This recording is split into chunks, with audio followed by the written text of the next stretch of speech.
So my name is Pieter van Kerkhof. I work for the Netherlands Enterprise Agency. You probably know us from all the various funding or subsidy programs we do, also the NOW, but we also advise the Ministry of Infrastructure and Water Management, mainly on sustainable mobility. And I'm part of that team. First, I'm going to give you a little bit of context what we're working on in the National Charging Infrastructure Agenda. Philippe from Avera, from a European perspective, already mentioned it. We're working together with all kinds of stakeholders, municipalities, CPOs, DSOs, knowledge institutions to roll out a charging infrastructure, basically to charge your car easy, smart and everywhere. And the rollout we do through 6 regional project organizations or regions, as you can see on the right side on the screen. And each region has its own challenges, basically. And on the national level, we try to work on standardization, interoperability, a lobby to the European Commission. And what we do now, we're doing quite well. As you can see in this slide, this is from August. You can already see that, let me see.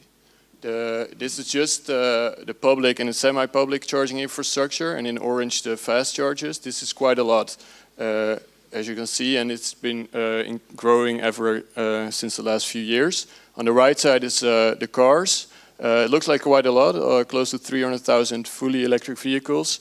But as various speakers mentioned, the goal is, or the ambition is to have 100% new sales passenger cars in 2030. And we have at the moment a fleet of 9 million, so we still have quite a long way to go. But as you can see, this is from the past 5 years. It's moving rather rapidly, so I still have belief that we can make it. But not without challenges.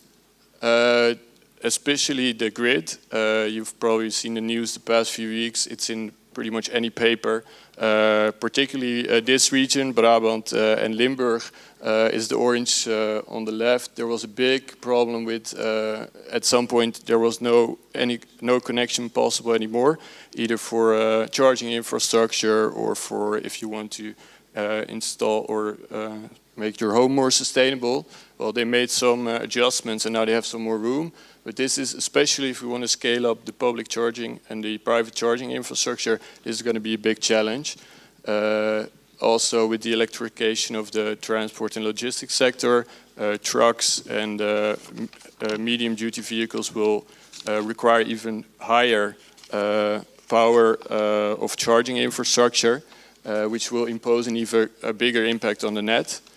So basically we need to work on smart solutions or vehicle-to-grid solutions.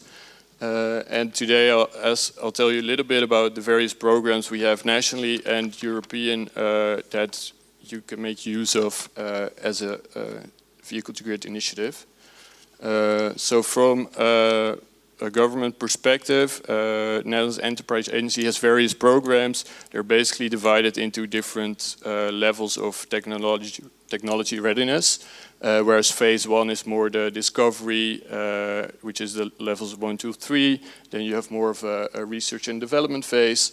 Finally go to demonstration, and hopefully you go to deployment or rollout, which we have now in various parts of the charging infrastructure.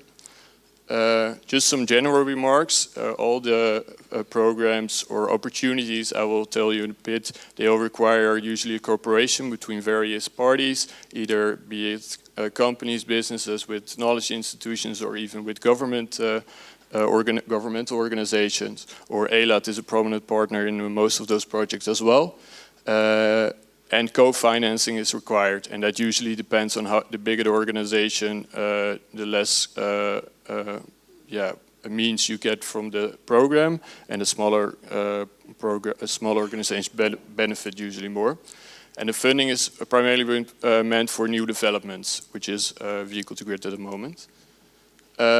So first I'll come to the national programs. The acronyms are all based in Dutch, so I try to translate them for you in English. MOI, which is of the Ministry of, or the Department of Economic Affairs and Climate, is the mission-driven research, development and innovation. It's mainly about promoting climate techniques related to the climate agreement or environmental aspects. Focuses on multidisciplinary projects and an active involvement of end users, consumers or companies. It's once a year, and it's through a selection procedure, so it's not a first come, first served, which are some of the other programs, but it's it's usually through a jury or the various criteria. One of the examples is Smooth EMS, Energy Management Systems. It's in Utrecht. It's a big initiative mainly aimed to combine a big fleet of electric cars so you can alleviate the intermittent power from solar PV. And basically to avoid investments or to make the grid stronger. Another program is the DEI, Demonstration, Energy, Climate and Innovation. It's about energy efficiency, energy conversion, has a big link with the building environment. And it's continuous, it's continuously open, and it's based on a first come, first serve principle. It's a bit more on the innovative side of the arrangements. One of the examples is Jetlix, probably known. They have one of their projects is with TSO Tenet about offering basically cars as energy demand for the market to alleviate the grid or to balance the grid. Then we have European programs. Actually, a big example is Scale that Bart mentioned.